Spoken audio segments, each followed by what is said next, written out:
ಎಲ್ಲರಿಗೂ ಶುಭೋದಯ.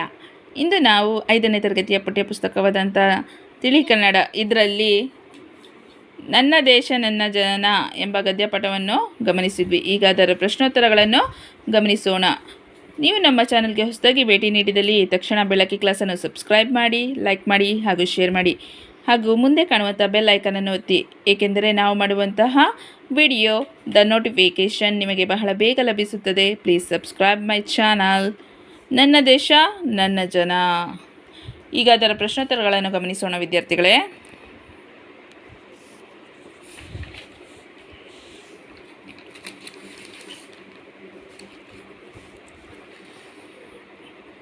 ಗಮನಿಸಿ. ಮೊದಲನೇ ಮೇನಲ್ಲಿ ಈ ಕೆಳಗಿನ ಪ್ರಶ್ನೆಗಳಿಗೆ ಒಂದು ವಾಕ್ಯದಲ್ಲಿ ಉತ್ತರಿಸಿರಿ. 1. ಭಾರತವನ್ನು ಯಾವ ಯಾವ ಹೆಸರುಗಳಿಂದ ಕರೆಯುತ್ತಾರೆ? ಉತ್ತರ: ಭಾರತವನ್ನು ಭರತಖಂಡ, ಹಿಂದೂಸ್ತಾನ, ಇಂಡಿಯಾ ಎಂಬ ಹೆಸರುಗಳಿಂದ ಕರೆಯುತ್ತಾರೆ. ಪ್ರಶ್ನೆ 2. ಭಾರತದಲ್ಲಿ ಹರಿಯುವ ಪ್ರಮುಖ ನದಿಗಳು ಯಾವುವು? ಉತ್ತರ: ಭಾರತದಲ್ಲಿ ಹರಿಯುವ ಪ್ರಮುಖ ನದಿಗಳು ಗಂಗಾ, ಯಮುನಾ, ಸಿಂಧು, ಕಾವೇರಿ, ಕೃಷ್ಣ, ಗೋದಾವರಿ ಮುಂತಾದ ನದಿಗಳು ಹರಿಯುತ್ತವೆ. ಪ್ರಶ್ನೆ 3. ಭಾರತದಲ್ಲಿ ಕಂಡುಬರುವ ಪ್ರಮುಖ ಕಾಡು ಪ್ರಾಣಿಗಳು ಯಾವುವು? ಉತ್ತರ: ಹುಲಿ, ಸಿಂಹ, ಆನೆ, ಜಿಂಕೆ, ಚಿರತೆ ಮುಂತಾದವು.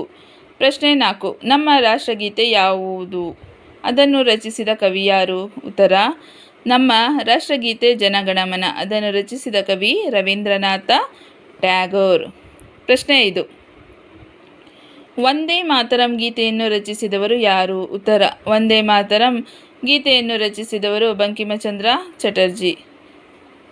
2. ಕೆಳಗಿನ ಪ್ರಶ್ನೆಗಳಿಗೆ 2-3 ವಾಕ್ಯಗಳಲ್ಲಿ ಉತ್ತರಿಸಿರಿ. 1. ಭಾರತೀಯರಲ್ಲಿ ಎಂತಹ ಗುಣ ಸ್ವಭಾವಗಳಿವೆ? ಉತ್ತರ: ಭಾರತೀಯರಲ್ಲಿ ಶಾಂತಿಪ್ರಿಯ, ವಿಶಾಲ ಮನೋಭಾವ ವಿರುವ ಗುಣ ಸ್ವಭಾವಗಳಿವೆ. ಪ್ರಶ್ನೆ 2. ನಮ್ಮ ರಾಷ್ಟ್ರಧ್ವಜದ ವಿಶೇಷತೆಗಳೇನು? ಉತ್ತರ: ನಮ್ಮ ರಾಷ್ಟ್ರಧ್ವಜದ ವಿಶೇಷತೆ ಎಂದರೆ ಮೊದಲಿಗೆ ಕೇಸರಿ ಬಣ್ಣ ತ್ಯಾಗದ ಸಂಕೇತ, ಬಿಳಿ ಬಣ್ಣ ಶಾಂತಿಯ ಪ್ರತೀಕ ಮತ್ತು ಹಸಿರು ಬಣ್ಣ ಸಮೃದ್ಧಿಯ ಪ್ರತೀಕ, ನೀಲಿ ಬಣ್ಣದ ಚಕ್ರ ನಮ್ಮ ಧರ್ಮಚಕ್ರ ಪ್ರಗತಿಯ ಸಂಕೇತ. ಪ್ರಶ್ನೆ 3. ದೇಶದ ರಕ್ಷಣೆಗಾಗಿ ಮಡಿದ ವೀರ ಯೋಧರ ಹೆಸರುಗಳನ್ನು ಬರೆಯಿರಿ.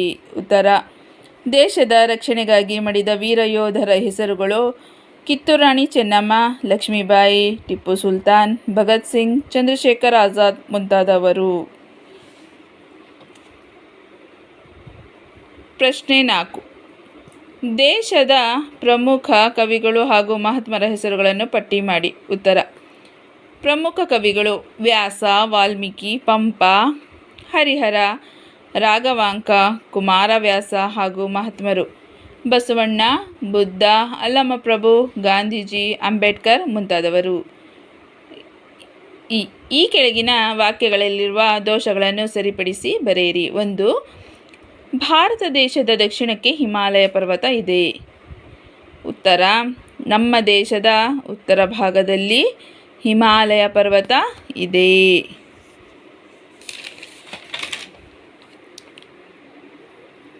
ಪ್ರಶ್ನೆ 2. ದಕ್ಷಿಣ ಪೀಠಭೂಮಿಯನ್ನು ಸಮುದ್ರಗಳು ಸುತ್ತುವರೆದಿವೆ. ಉತ್ತರ: ದಕ್ಷಿಣ ಪೀಠಭೂಮಿಯನ್ನು ಪಶ್ಚಿಮ ಘಟ್ಟಗಳು, ಪೂರ್ವ ಘಟ್ಟಗಳು ಸುತ್ತುವರೆದಿದೆ. ಪ್ರಶ್ನೆ 3. ನಮ್ಮದು ಬಹುಭಾಷೆ ಹೊಂದಿರುವ ಸಣ್ಣ ದೇಶ. ಉತ್ತರ: ನಮ್ಮದು ಬಹುಭಾಷೆ ಹೊಂದಿರುವ ದೊಡ್ಡ ದೇಶ. ಈಗ 2-3 ವಾಕ್ಯ ಆಯ್ತಲ್ವಾ? ಸರಿ, ವಾಕ್ಯಗಳಲ್ಲಿರುವ ದೋಷಗಳನ್ನು ಸರಿಪಡಿಸು ಬರೆದಾಯಿತು. ಈಗ ಆ ಪಟ್ಟಿ ಬಾಪಟ್ಟಿ ಹೊಂದಿಸಿ ಬರೆಯಿರಿ. ಆ ಪಟ್ಟಿ ಬಾಪಟ್ಟಿ. ಹಿಮಾಲಯ ಇದೊಂದು ಪರ್ವತ. ಕನ್ನಡ ಭಾಷೆ. ಕಾವೇರಿ ನದಿ. ಪಂಪ ಕವಿ. ಕ್ರೈಸ್ತ ಧರ್ಮ. ಬಿಟ್ಟ ಸ್ಥಳಗಳನ್ನು ಆವರಣದಲ್ಲಿ ನೀಡಿರುವ ಪದಗಳಿಂದ ಸರಿಯಾದುದನ್ನು ಆರಿಸಿ ಬರೆಯಿರಿ. ಆಪ್ಷನ್ಸ್ ಕೊಟ್ಟಿದ್ದಾರೆ. ತ್ಯಾಗ 3, ಶಾಂತಿ, ಸಮೃದ್ಧಿ. 1ನೇ ಡ್ಯಾಶಿಗೆ ನಮ್ಮ ರಾಷ್ಟ್ರಧ್ವಜವು ಡ್ಯಾಶ್ ಬಣ್ಣಗಳಿಂದ ಕೂಡಿದೆ 3. 2. ಕೇಸರಿ ಬಣ್ಣದ ಸಂಕೇತ ತ್ಯಾಗದ. 3. ಬಿಳಿಯ ಬಣ್ಣದ ಪ್ರತೀಕ ಡ್ಯಾಶ್ ಶಾಂತಿ. 4 ಹಸಿರು ಬಣ್ಣದ ಸೂಚಕ ಸಮೃದ್ಧಿ. ಇವು ನಮ್ಮ ರಾಷ್ಟ್ರೀಯ ಚಿಹ್ನೆಗಳು. ಅವುಗಳ ಹೆಸರನ್ನು ಬರೆಯಿರಿ. ಇದೆಲ್ಲ ಗೊತ್ತೇ ಇದೆ ಅಲ್ವಾ ನಿಮಗೆ? ನೋಡಿದ ತಕ್ಷಣ ಹೇಳ್ಬೋದಲ್ವಾ? ಮೊದಲನೇದು ರಾಷ್ಟ್ರ ಲಾಂಛನ, ಎರಡನೇದು ರಾಷ್ಟ್ರಧ್ವಜ, ಮೂರನೇದು ರಾಷ್ಟ್ರೀಯ ಹೂವು. ನವಿಲು ನಮ್ಮ ರಾಷ್ಟ್ರೀಯ ಪಕ್ಷಿ, ಹುಲಿ ನಮ್ಮ ರಾಷ್ಟ್ರೀಯ ಪ್ರಾಣಿ. ಗೊತ್ತಾಯ್ತಲ್ವಾ? ಭಾಷಾಭ್ಯಾಸ. ಕೆಳಗಿನ ಪದಗಳನ್ನು ಸ್ವಂತ ವಾಕ್ಯಗಳಲ್ಲಿ ಬಳಸಿ ಬರೆಯಿರಿ.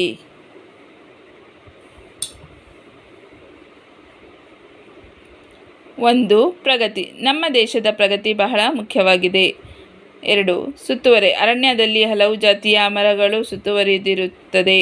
3 ಹಚ್ಚ ಹಸಿರು. ಗರಿಕೆಯ ಹುಲ್ಲು ಹಚ್ಚ ಹಸಿರಿನಿಂದ ಕೂಡಿರುತ್ತದೆ. 4 ಬಲಿದಾನ. ದೇಶಕ್ಕಾಗಿ ಬಲಿದಾನ ಮಾಡಿದ ಅನೇಕ ವೀರ ಯೋಧರು ಇದ್ದಾರೆ. 5 ಬೀಡು. ಕನ್ನಡ ನಾಡು ಶ್ರೀಗಂಧದ ಬೀಡು ಎಂದು ಪ್ರಸಿದ್ಧಿ ಹೊಂದಿದೆ. ಈ ಪದಗಳನ್ನು ಓದುತ್ತಾ ಬರೆಯಿರಿ.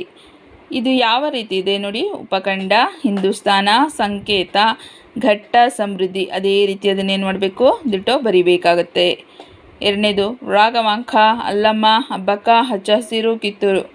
ಅದೇ ರೀತಿ ಏನು ಮಾಡಬೇಕು? ಬರಿಬೇಕು. 3 ಕಾಶ್ಮೀರ, ಕನ್ಯಾಕುಮಾರಿ, ಧರ್ಮ, ಕೃಷ್ಣ, ರಾಷ್ಟ್ರ. ಯಾವ ರೀತಿ ಇದೆ ಹಾಗೆ ಬರಿತಾ ಹೋಗಬೇಕು. ವಿದ್ಯಾರ್ಥಿಗಳೇ, ನೀವು ನಮ್ಮ ಚಾನಲ್ಗೆ ಹೊಸದಾಗಿ ಭೇಟಿ ನೀಡಿದಲ್ಲಿ ತಕ್ಷಣ ಬೆಳಗ್ಗೆ ಕ್ಲಾಸನ್ನು ಸಬ್ಸ್ಕ್ರೈಬ್ ಮಾಡಿ, ಲೈಕ್ ಮಾಡಿ, ಶೇರ್ ಮಾಡಿ ಹಾಗೂ ಕಮೆಂಟ್ ಮಾಡಿ. Please subscribe my channel. ಧನ್ಯವಾದಗಳು.